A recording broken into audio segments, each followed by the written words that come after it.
All right, everyone, welcome back for another deep dive. You know what we're looking at today? Yeah, cancellation policies. Airbnb cancellation That policy. glamorous side of travel. Oh, yeah, the most exciting thing we could talk about. I know. Um, but seriously, this is going to be so useful for so many people because everybody uses Airbnb these days. Mm. And it's like one of those things you kind of just click through and you don't really think about it. Right. And then when it comes time to cancel or something happens. Yeah. You're like, oh, shoot, what did I agree to? Exactly. So we're going to break it all down so you're not caught off guard. Yeah. So let's just start with the basics. Yeah. We know there are different policies for short-term stays and long-term stays. Exactly. But even within that, there are so many options. Yeah, there's flexible, moderate, firm, strict. And Yeah. people kind of look at those and they're like, ugh, I get it. Flexible is flexible and strict is strict. But what does it actually mean in practice? Yeah, what does it mean when you need to cancel? Right. So let's start with short-term stays because I think that's probably what most people are using Airbnb for those shorter trips. Yeah, definitely. So give us like a rundown. What does a flexible policy actually mean if you have to cancel? Okay, so flexible is like that friend who's always down for whatever. Yeah. You can cancel last minute and it's all good. They're not going to be mad. Exactly. No hard feelings. You get a full refund up to a day before check-in. Wow. So that's pretty good for the guest, Yeah, very guest-friendly. but not so much for the host. Yeah, because if you're a host and someone cancels last minute, you might have missed out on other bookings. Exactly. It's Yeah. tough to fill that spot, especially if it's a popular time. Right. Okay, so flexible is great if you're the guest, but maybe not so much if you're the host. Yeah, exactly. Okay, so what about the other end of the spectrum then? Strict. Strict is, well, it's strict. It's in the name. You have to cancel within 48 hours of booking and at least 14 days before check-in to get a full refund. Oh, wow. So there's like a double deadline there. Yes. So even if you're like a planner and you think you have everything figured out if something happens, If you miss that window, yeah, you're kind of out of luck. you're out of luck. Wow, okay, so that's strict for you. Strict. So what about the middle ground then? Moderate and firm, where do those fall? Right. So those are kind of like the compromise. Moderate gives you 5 days before check-in for a full refund, and then firm gives you a whole month. Okay. So a bit more breathing room. Yeah, a little bit more flexibility, Exactly. but not quite as risky for the host Yeah. as a flexible policy. Exactly. Okay. So it really depends on, are you a planner? Are you spontaneous? Do you need that flexibility? Or are you pretty certain about your dates? Exactly. Think about your travel style. Yeah. What are you comfortable with? And speaking of being comfortable, there's also that 48-hour rule, which applies to all of the policies. Yes, that's like the universal safety net. So no matter what policy you choose, if you cancel within 48 hours of booking, and it's at least 14 days before check-in, you get a full refund, no questions asked. Okay, so that's good to know. That's like a little grace period just in case you have a change of heart or something comes up. Exactly. Yeah, like you book something and then you're like, oh, wait, actually, no. Yeah. Or, you double booked or, Exactly. life happens. Life happens. So 48 hours was your friend in that case. Yes. Okay, so we've got flexible, we've got strict, we've got moderate and firm. Are there any other variations within short-term policies that people should be aware of? Well, there are a couple of less common ones, like super strict, which is like Right. 30 or 60 days. Yeah. But those are usually for specific properties or hosts who have like a really good track record. Right, so you're not going to see that on every listing. Right, it's rare. Okay, and then what about that non-refundable option? I've seen Yeah. that sometimes. What's the deal with that? So that's where the host offers a discount, Okay. but they get paid no matter what, even if you cancel. Wow, so that's high risk, high reward for both sides. Exactly. The guest might get a good deal, but they're locked in, Yep. and the host is guaranteed their income, but they might miss out on a higher price. Right.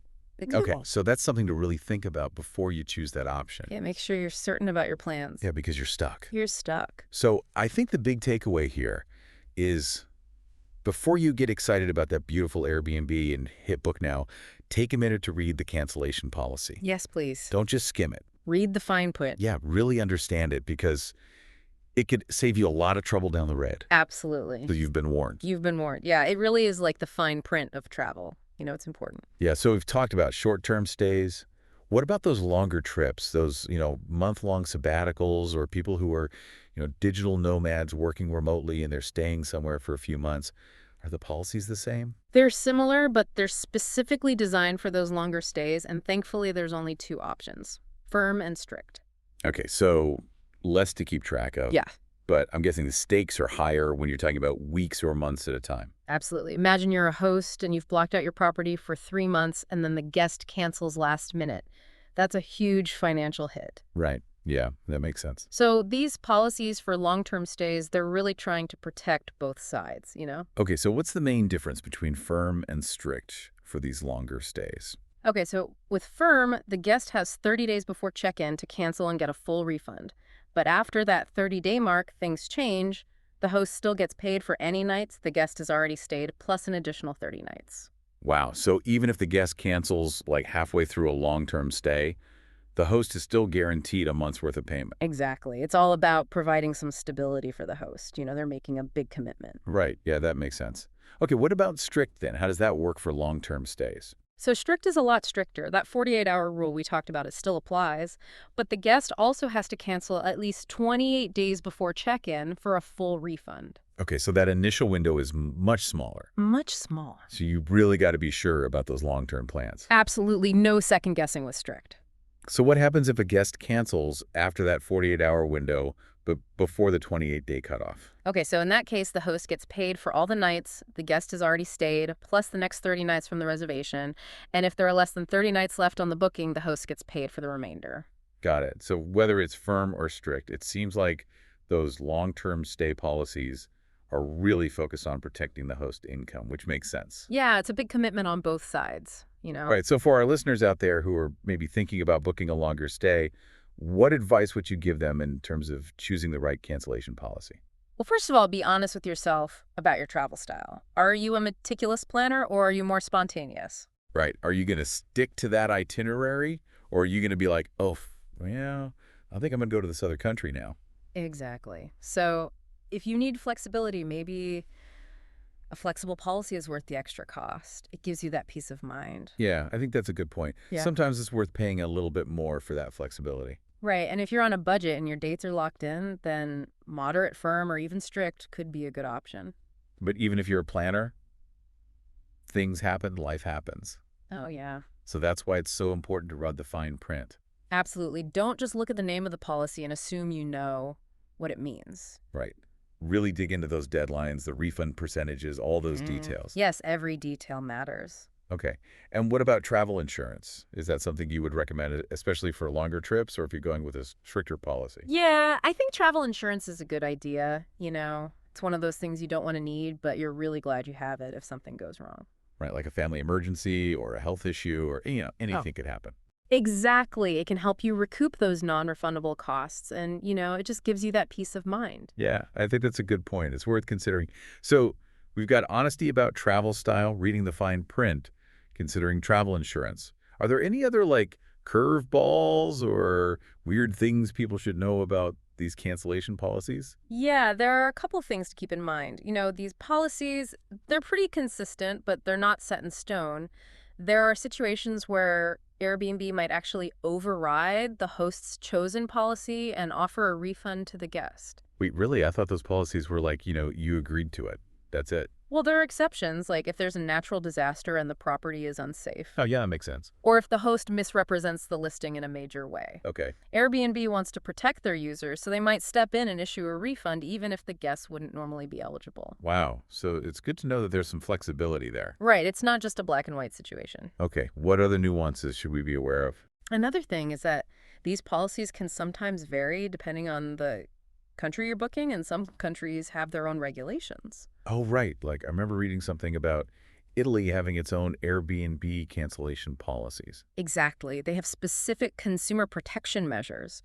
And South Korea has its own rules for guests booking properties with strict policies. So you really have to do your research, especially if you're traveling internationally. Absolutely. Check those local regulations. Don't just assume it's the same everywhere. Right. So it's all about being informed and prepared. Exactly. Knowledge is power when it comes to travel bookings. It's like peeling back the layers of an onion. The more we talk about these cancellation policies, the more there is to consider. Right. And hopefully our listeners are like, okay, I'm actually starting to understand this now. Yeah, we're not just skimming the surface here. We're going deep. Deep dive. So let's do a quick recap for everybody just to make sure we're all on the same page. We've got our short-term policies, flexible for those who like to keep their options open, Strict for the super planners, and then moderate and firm kind of in between. Right, the compromise options. Exactly. And then for those longer trips, we've got firm and strict for long-term stays. And those have their own little quirks. Yeah, those deadlines are important. Absolutely, especially if you need to cancel. And don't forget those curveballs we talked about. Oh, yeah. Like Airbnb might override a policy in extreme situations. Right, like a natural disaster or a host who's not being honest. And those country-specific variations, you really got to do your research. Especially if you're going international. Yeah. Know the rules of the game. Be prepared. So where can our listeners go if they want to learn more about all this stuff, like those regional variations or those weird situations where there might be an exception? Airbnb's Help Center is a great resource. Yeah. They've got all the details on those policies, specific to each region and those unusual situations. It's like the cancellation policy Bible. Exactly everything you need to know. So don't be afraid to dive in and read. Read it all. Well, I think we've covered a lot of ground today, We have. from flexible to strict short-term to long-term. We've really explored the world of Airbnb cancellation policies. The good, the bad, and the ugly. Exactly. And hopefully our listeners are feeling more informed and empowered to make the best decisions for their next Airbnb adventure. Whether you're hosting or guesting. So as you're planning that next getaway or getting ready to welcome guests into your home, keep these cancellation policies in mind Read the fine print, ask questions if you're not sure about something. and choose the policy that really works for you. Your needs, your comfort level. It's all about finding the right fit. And if you do run into a tricky situation, don't hesitate to reach out to Airbnb directly. They're there to help.